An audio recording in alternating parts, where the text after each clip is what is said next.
Hey, what's up everyone? Caleb here from Moment, and I'm currently in New York because a couple days ago only, I got a last minute invite to go to the Google launch event and check out the Pixel 4 and 4 XL. Thank you, man. Appreciate it. Yeah, thank you, bro. So I booked my ticket, hopped on a red-eye flight, and came to the event this morning.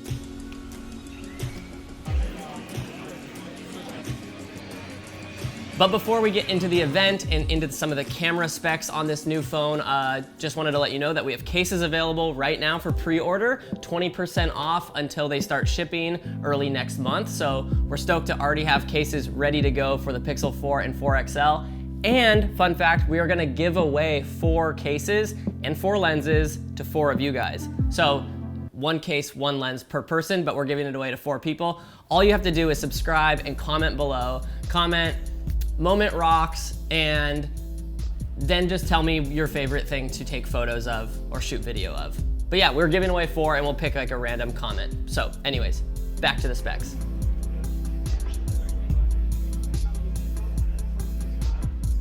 All right, so first feature that we want to point out, which is probably the most obvious, is now this is the first Pixel with 2 cameras built in. It has a main wide lens with an f1.7 aperture and gives you about a 77-degree field of view, which is kind of like a 24 to 26 mil equivalent. The second lens that's built in is a 16 megapixel tele lens. And 16 megapixel, that's crazy because that's actually more than the wide lens, the main camera. So I'm interested to see how the results on that one play out. It does have an aperture of f2.4, so a little slow, but we'll see. They say it's gonna be good. The one thing we're not seeing on this camera is a built-in ultra-wide lens. Even though the box on the back is so big, you'd think that might have one built in, similar to the iPhone 11. However, you can use Moment lenses. Plug right here. Use our wide, it syncs up nicely. We have cases available. We have the Superfish even. If you want that ultra-wide look, check it. The next feature that I thought was pretty cool was live HDR plus and dual exposure control. Basically, HDR plus is Google's version of HDR, and it does an incredible job with all the machine learning and the camera software that's built in. But when you take a photo, say you have it on HDR, you take it, you have to wait to look at that photo after to see the full effect of HDR. You don't get that in the preview. So now you're actually getting that in the preview, so you know how to expose your image and you know basically what the end result will look like before you even take the photo, which is definitely ideal. The other cool thing I think is the exposure control and shadow slider. So now they're giving you kind of 2 options to control how the image looks. One's your basic overall exposure comp, brightness, kind of combines shutter speed and ISO. And then the other one is your shadows. So you can have a specific slider for your shadows to make them darker or bring them up. The camera on the Pixel is definitely the smartest camera in the class. They have a smart white balance mode. They have portrait mode now with better edge detection, and it's really smart. The next feature that's pretty interesting is pinch to zoom, and they talked about this a lot, basically giving you a really good quality zoom shot by using hardware and software combined. Typically when I think about zooming on my phone, I would crop it after because just doing the pinch to zoom looks like my parents, no offense, are taking the photo, and it gets a little bit mushy, but I'm excited to try this one out because pinch to zoom, if you do want the shot to be a little more zoomed in, and it's digital, but it's also combining the machine learning, the hardware, and some of that to give you a crispy pinch to zoom image.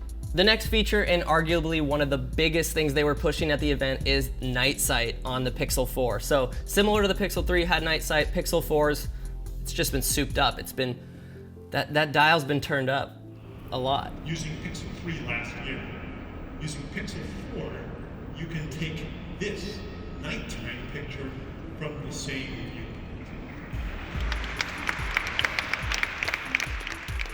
The camera itself can take up to 16 16-second images.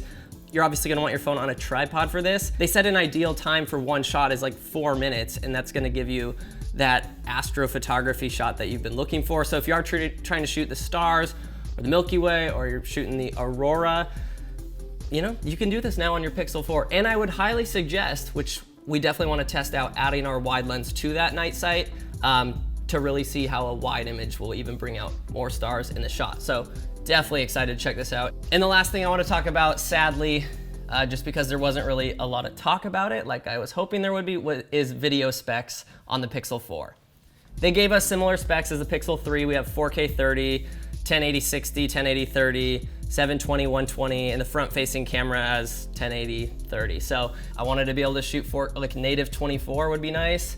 4K 60 is always nice. So we'll see when we actually test it how it's looking, because you can still get some amazing results from these frame rates and specs. But all that to say, this is what was presented today, so that's what we have to go off of. But the phone feels really good. The colors are awesome. I really like how the back is like very simple.